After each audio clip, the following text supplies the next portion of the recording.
Kamu sadar nggak? Harga emas sekarang udah nggak masuk akal lagi. Di Pegadaian, emas galeri 24 dan UBS udah tembus 2,3 juta per gram. Sementara di pasar dunia udah nyentuh 3.979 dolar per troy ounce. Gila banget kan? Dulu angka segitu cuma bisa kita bayangin di proyeksi 2030. Tapi nyatanya udah kejadian sekarang. Dan pertanyaan besarnya adalah, kalau emas udah naik segila ini, aset apa yang bakal jadi rebutan berikutnya di 2026? Karena kalau sejarah keuangan nggak pernah bohong, setiap puncak emas selalu ada raja baru yang naik setelahnya. Yuk, kita bahas satu persatu. Coba lihat deh, hampir semua hal yang kita pakai hari ini udah tersentuh sama kecerdasan buatan. Mulai dari rekomendasi video YouTube yang kamu tonton sekarang, sampai fitur kamera di HP yang tahu angle terbaik waktu kamu selfie. AI pelan-pelan udah bukan hal futuristik lagi, dia jadi bagian dari hidup kita. Dan menariknya, perubahan ini bukan cuma di level pengguna, tapi juga di cara bisnis jalan. Perusahaan yang dulu butuh ratusan karyawan buat analisis data, sekarang bisa dikerjain sistem AI dalam hitungan menit. Investor pun mulai sadar kalau nilai sesungguhnya ada di teknologi yang bisa belajar sendiri. Makanya, banyak dana besar sekarang nggak lagi fokus ke sektor tradisional, tapi ke perusahaan yang punya kemampuan adaptasi dan otomasi. AI udah bukan sekadar tools, ia berubah jadi fondasi ekonomi baru, sesuatu yang bakal terus tumbuh, bahkan ketika pasar lain lagi goyah. Ngomongin angka, tren pertumbuhan sektor AI memang nggak main-main. Sejak 2023, investasi global di bidang machine learning dan otomasi tumbuh lebih dari 40% setiap tahun. Startup kecil yang dulu dianggap eksperimen, sekarang bisa dihargai miliaran dolar, cuma karena punya model AI yang efisien. Dan ini baru awalnya. Karena prediksi analis menunjukkan, di tahun 2026 nanti, AI bakal jadi seperti listrik. Nggak lagi dianggap teknologi baru, tapi kebutuhan dasar semua bisnis. Pabrik, rumah sakit, bahkan pertanian, semua bakal bergantung pada AI untuk optimasi biaya dan produktivitas. Jadi, buat investor yang mau nyari emas baru, mungkin bukan logam mulia yang mereka cari, tapi algoritma dan data. Karena di masa depan, aset paling berharga bukan yang bisa dipegang, tapi yang bisa berpikir. Dan kalau dipikir, ini menarik banget. Dulu orang nyimpen emas buat jaga nilai, sekarang banyak yang nyimpen saham di perusahaan AI buat jaga masa depan. Bukan karena spekulasi, tapi karena mereka sadar AI akan jadi minyak baru dalam ekonomi digital. Tapi, nggak semua orang nyaman di dunia yang cepat berubah. Ada yang lebih suka ketenangan, stabilitas, dan prediktabilitas. Mereka nggak nyari cuan cepat, tapi pasti dan terukur. Dan itulah kenapa belakangan ini, arus dana mulai mengalir lagi ke aset lama yang dulu sempat dilupakan, yaitu obligasi dan instrumen fixed income. Sebuah pelarian yang tenang dari hiruk-pikuk teknologi, tapi justru penuh potensi di tengah siklus suku bunga yang berubah cepat. Karena setelah euforia teknologi, dunia finansial butuh satu hal yang menenangkan, kepastian. Setelah dunia keuangan diguncang sama volatilitas saham dan kripto, banyak investor mulai ngerasa capek main tebak-tebakan, capek ngelihat grafik naik turun kayak roller coaster tiap minggu. Makanya, sekarang mereka mulai balik ke sesuatu yang lebih tenang, obligasi dan aset fixed income. Menariknya, momentum ini datang di waktu yang pas. Suku bunga global udah mulai mendekati puncaknya, dan yield obligasi pemerintah di banyak negara lagi di titik tertinggi dalam 10 tahun terakhir. Artinya, buat yang masuk sekarang, potensi keuntungannya bisa jauh lebih stabil. Nggak heran kalau investor besar, dari dana pensiun sampai lembaga keuangan internasional, mulai geser portofolio mereka ke arah ini. Mereka bukan cuma cari cuan, tapi cari perlindungan dari ketidakpastian. Karena di saat semua orang sibuk ngejar hype, kadang ketenangan justru jadi aset paling mahal. Banyak orang lupa, aset seperti obligasi sebenarnya adalah jantung dari sistem keuangan dunia. Pemerintah, bank, dan korporasi besar semuanya bergantung pada instrumen ini buat jaga likuiditas dan pembiayaan. Ketika inflasi mulai terkendali dan ekonomi pelan-pelan menyesuaikan, aset fixed income bisa jadi bintang yang bersinar diam-diam. Bayangin, Saat suku bunga mulai turun di 2026, harga obligasi yang kamu pegang bisa naik signifikan, bahkan tanpa kamu perlu trading harian. Inilah kekuatan dari main aman yang tetap cuan. Apalagi sekarang ada banyak pilihan, dari obligasi pemerintah, korporasi, sampai surat berharga negara syariah yang makin diminati. Buat sebagian investor, ini bukan cuma soal imbal hasil, tapi soal rasa tenang, karena tahu uangnya bekerja dengan ritme yang bisa diprediksi. Dan di dunia yang makin cepat berubah, hal kayak gini rasanya langka banget. Tapi ya, di dunia investasi selalu ada dua sisi mata uang. Ketika sebagian orang mencari ketenangan di obligasi, ada juga yang justru menemukan peluang di tengah ketidakpastian. Aset yang dulu dianggap berisiko tinggi, kini mulai diakui oleh lembaga keuangan besar, bahkan mulai disertifikasi dan diawasi lebih serius. Ya, kita lagi ngomongin kripto dan tokenisasi aset nyata. Menariknya, pasar kripto yang dulu cuma diisi investor retail, sekarang udah mulai dimasuki institusi besar dan pemerintah yang mau digitalisasi aset. Dan kalau tren ini terus berlanjut, 2026 bisa jadi tahun di mana dunia keuangan tradisional dan digital benar-benar bertemu di titik tengah. Dari yang tadinya cuma eksperimen anak muda, kripto bisa berubah jadi fondasi baru dalam sistem finansial global. Setelah badai besar yang melanda dunia kripto di 2022 sampai 2023, banyak orang kira permainan ini udah selesai. Tapi ternyata, bukan mati, malah berevolusi. Yang dulu cuma diisi spekulan dan trader harian, sekarang mulai diambil alih oleh institusi besar. Bank, perusahaan real estate, bahkan lembaga keuangan global mulai mentokenisasi aset nyata. Properti, emas, obligasi, sampai saham. Artinya, aset-aset dunia nyata itu diubah jadi token digital yang bisa dimiliki dalam unit kecil dan diperdagangkan 24 jam tanpa batas negara. Dampaknya, akses investasi jadi jauh lebih terbuka. Orang biasa yang dulu cuma bisa lihat dari jauh, sekarang bisa ikut punya sebagian dari proyek besar. Dan disinilah revolusi kripto yang sebenarnya dimulai, bukan lagi soal meme coin atau spekulasi harga, tapi tentang bagaimana kepemilikan aset di dunia nyata mulai berpindah ke dunia digital. Tokenisasi ini bisa jadi perubahan paling besar dalam sejarah finansial modern. Bayangin, kamu bisa punya sebagian kepemilikan di gedung apartemen di Tokyo atau lahan pertanian di Amerika cuman lewat token digital. Semua transparan, bisa dilacak, dan nggak perlu lewat lembaga perantara. Inilah kenapa banyak pakar menyebut blockchain sebagai infrastruktur keuangan generasi berikutnya. Dan di balik layar, perusahaan besar kayak BlackRock dan Fidelity bahkan udah mulai masuk ke sistem ini lewat proyek Real World Asset Tokenization. Tujuannya sederhana, bikin transaksi lebih efisien dan kepemilikan lebih inklusif. Kalau dulu orang rebutan beli emas batangan, mungkin di 2026 nanti, orang bakal rebutan tokenisasi aset real. Bukan sekadar investasi digital, tapi bentuk kepemilikan baru di era global yang makin tanpa batas. Tentu aja, nggak semua orang langsung percaya. Masih banyak yang ngerasa dunia blockchain itu terlalu abstrak dan rumit. Wajar, karena nggak semua investor nyaman pegang aset yang nggak bisa disentuh. Makanya, sebagian tetap memilih jalur yang lebih klasik, saham. Tapi bukan sembarang saham, melainkan saham-saham internasional dan emerging markets yang punya potensi luar biasa. Sektor teknologi boleh mendominasi, kripto boleh berkembang, tapi ekonomi dunia tetap berputar lewat perusahaan nyata.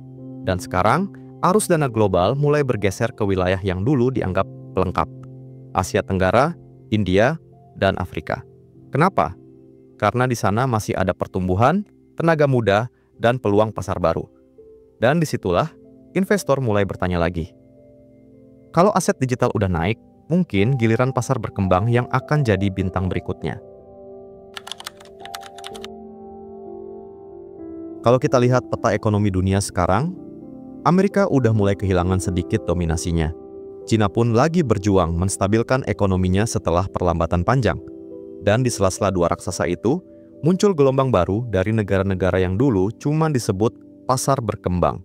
Asia Tenggara, India, Afrika, semua mulai mencuri perhatian. Alasannya sederhana tapi kuat, pertumbuhan dan demografi muda. Populasi produktif yang besar berarti konsumsi meningkat, industri tumbuh, dan inovasi lokal bermunculan.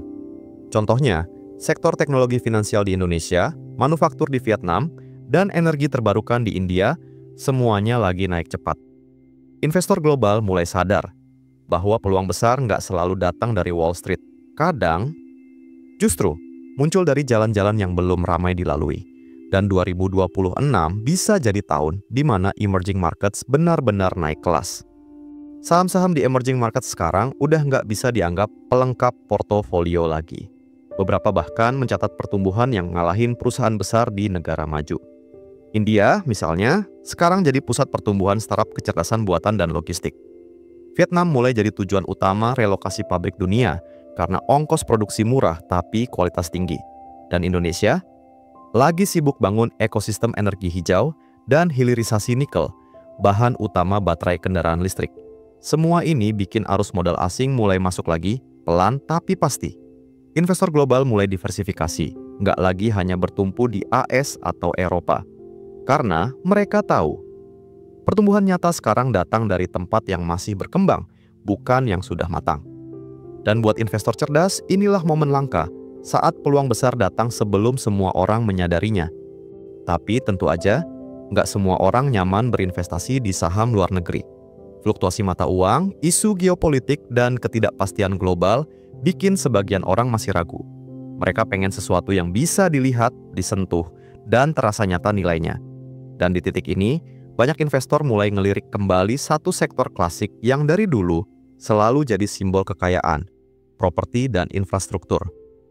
Karena ketika dunia mulai menyeimbangkan diri antara digital dan nyata, aset fisik seperti tanah, bangunan, dan proyek publik jadi pondasi stabil yang dicari banyak orang. Lagi pula, setiap perkembangan teknologi butuh tempat berdiri, baik itu data center, pabrik, atau bahkan rumah bagi pekerja industri baru. Itulah kenapa banyak analis percaya setelah saham internasional naik daun, giliran infrastruktur dan properti yang akan jadi bintang berikutnya. Beberapa tahun terakhir, sektor properti sempat dianggap mati suri. Harga stagnan, bunga tinggi, permintaan lesu. Seolah nggak ada harapan lagi.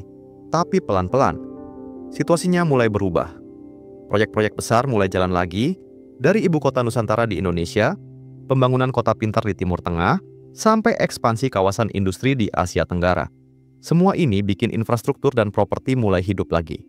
Permintaan bukan cuma datang dari orang yang cari rumah, tapi juga dari investor yang mau punya aset fisik dengan nilai jangka panjang. Dan jangan lupa, teknologi juga mulai masuk ke sektor ini. Mulai dari penggunaan artificial intelligence untuk perencanaan proyek sampai sistem properti digital yang bikin jual beli tanah makin transparan. Sektor yang dulu kaku dan lambat, sekarang mulai beradaptasi. Dan justru itu, yang bikin banyak analis percaya, properti akan jadi rebound story berikutnya. Kalau kita perhatiin, pembangunan infrastruktur selalu jadi indikator arah ekonomi sebuah negara. Ketika pemerintah mulai bangun jalan tol, pelabuhan, energi hijau, atau transportasi publik, itu tandanya ada optimisme ekonomi jangka panjang.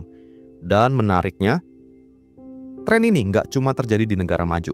Banyak negara berkembang sekarang lagi masif-masifnya bangun fondasi ekonomi baru. Investor besar, dari sovereign fund sampai perusahaan konstruksi global, mulai masuk lewat skema public-private partnership. Mereka tahu proyek kayak gini memang nggak ngasih return cepat, tapi stabil dan tahan inflasi. Buat investor individu, sekarang juga udah ada akses lewat reksadana properti, ETF infrastruktur, sampai proyek crowd investing. Artinya, peluangnya makin terbuka lebar. Dan di dunia yang makin digital, aset fisik kayak tanah dan gedung justru jadi penyeimbang nyata dari portofolio modern. Tapi, di balik semua pembangunan megah itu, ada satu hal yang sering dilupakan. Kita sibuk membangun gedung tinggi dan jaringan digital, tapi lupa sama hal paling mendasar, makanan dan sumber daya alam. Karena seberapa canggih dunia ini pun, manusia tetap butuh makan setiap hari. Itulah kenapa mulai muncul tren baru, investasi di sektor agrikultur dan food security. Bukan cuma tentang punya lahan, tapi tentang membangun sistem pangan yang kuat dan berkelanjutan. Perubahan iklim bikin banyak negara sadar, pangan bukan sekadar komoditas tapi aset strategis. Dan 2026 bisa jadi titik di mana lahan, air, dan teknologi pertanian modern jadi rebutan berikutnya. Karena kalau dunia mulai bergeser ke arah keberlanjutan, agrikultur adalah fondasi terakhir yang nggak bisa digantikan oleh mesin atau algoritma. Beberapa tahun terakhir, dunia mulai sadar bahwa pangan adalah aset strategis. Bukan cuma karena harga beras atau gandum naik, tapi karena perubahan iklim bikin produksi pangan makin sulit diprediksi. Negara-negara besar sekarang berlomba-lomba mengamankan rantai pasokan makanan mereka. Lahan subur yang dulu dianggap biasa aja, sekarang nilainya naik berkali lipat. Investor besar mulai masuk ke sektor agrikultur, bukan cuma lewat kepemilikan tanah, tapi lewat investasi di agritech, teknologi yang bantu petani meningkatkan hasil panen dengan data dan otomatisasi. Startup pertanian pun bermunculan, bawa semangat baru, gabungin tradisi dengan teknologi. Dan inilah yang menarik. Agrikultur yang dulu dianggap sektor kuno, pelan-pelan berubah jadi ladang investasi masa depan. Karena tanpa pangan, ekonomi apapun nggak akan bisa berdiri. Sekarang, kita lagi hidup di masa di mana tanah kembali punya makna. Tapi kali ini bukan cuma buat ditanami, melainkan juga buat dijadikan aset produktif. Beberapa startup di Asia dan Eropa udah mulai melakukan tokenisasi lahan pertanian dan hasil panen. Investor bisa punya saham digital atas sebidang tanah, bahkan ikut dapat bagian dari hasil panennya. Ini bukan sekadar bisnis pertanian, tapi model baru kepemilikan dan pembiayaan pangan dunia. Bayangin, petani di Indonesia bisa dapat modal langsung dari investor luar negeri tanpa lewat bank. Dan sebaliknya, investor global bisa bantu memperkuat ketahanan pangan lewat platform digital. Inovasi ini bikin agrikultur bukan cuma soal cangkul dan pupuk, tapi tentang ekosistem baru yang menghubungkan teknologi, manusia, dan bumi. Di tengah dunia yang makin digital, agrikultur justru ngingetin kita pada hal paling dasar, bertahan hidup. Ketika harga energi naik, teknologi berubah, dan pasar keuangan penuh ketidakpastian, satu hal yang selalu dibutuhkan tetap sama, makanan. Dan disitulah nilai sejati agrikultur, stabil, nyata, dan esensial. Investor besar mulai sadar, mereka nggak bisa cuma invest di hal-hal yang mengandalkan data dan server. Mereka juga butuh aset yang tumbuh dari tanah, yang bisa disentuh dan dirasakan hasilnya. Karena ujungnya, semua bentuk kekayaan akan kembali ke hal yang paling sederhana. Apakah kita masih bisa makan dengan tenang? Dan apakah bumi masih sanggup menumbuhkan makanan itu? Itulah kenapa agrikultur dan food security kemungkinan besar bakal jadi aset rebutan besar di 2026. Bukan cuma karena potensi profit, tapi karena ia menyangkut masa depan umat manusia. Kalau kita lihat perjalanan tadi, satu hal jadi jelas, dunia investasi terus berubah. Dulu, emas jadi simbol kekayaan dan perlindungan nilai. Sekarang, giliran teknologi, data, dan keberlanjutan yang mulai mengambil panggung. Kita lagi hidup di masa di mana nilai bukan cuma diukur dari harga, tapi dari makna dan dampaknya. Aset yang kita miliki hari ini mungkin nggak akan relevan 10 tahun lagi. Tapi cara kita berpikir, cara kita beradaptasi, itu yang akan bertahan. Jadi, sebelum buru-buru beli atau jual apapun, coba tanya ke diri sendiri. Apakah aset ini cuma bikin kaya atau juga bikin tenang? Karena pada akhirnya, investasi bukan cuma soal angka, tapi soal rasa aman dan arah hidup yang kita pilih. Dan mungkin, itulah pelajaran paling berharga setelah emas naik gila-gilaan, bahwa kekayaan sejati bukan hanya di portofolio, tapi di kebijaksanaan melihat perubahan dengan kepala dingin dan hati yang sadar. Video ini bukan ajakan untuk membeli atau menjual aset apapun, termasuk emas, saham, kripto, atau instrumen lainnya. Semua informasi yang dibahas di sini murni untuk edukasi dan refleksi bersama, supaya kita sama-sama lebih paham arah pasar dan cara berpikir sebagai investor. Setiap keputusan keuangan tetap balik lagi ke masing-masing penonton. Lakukan riset sendiri, pahami risikonya, dan sesuaikan dengan tujuan serta kondisi finansial pribadi kamu. Kalau kamu ngerasa video ini ngebuka sudut pandang baru tentang arah investasi ke depan, jangan cuma berhenti di sini. Klik like, biar makin banyak orang yang sadar pentingnya memahami aset masa depan. Tekan subscribe dan nyalain loncengnya, karena di video berikutnya kita bakal bahas lebih dalam. Gimana cara milih aset yang nggak cuma cuan, tapi juga berkelanjutan dan punya makna jangka panjang. Yuk, belajar bareng, biar keputusan finansial kita makin bijak di tengah dunia yang terus berubah.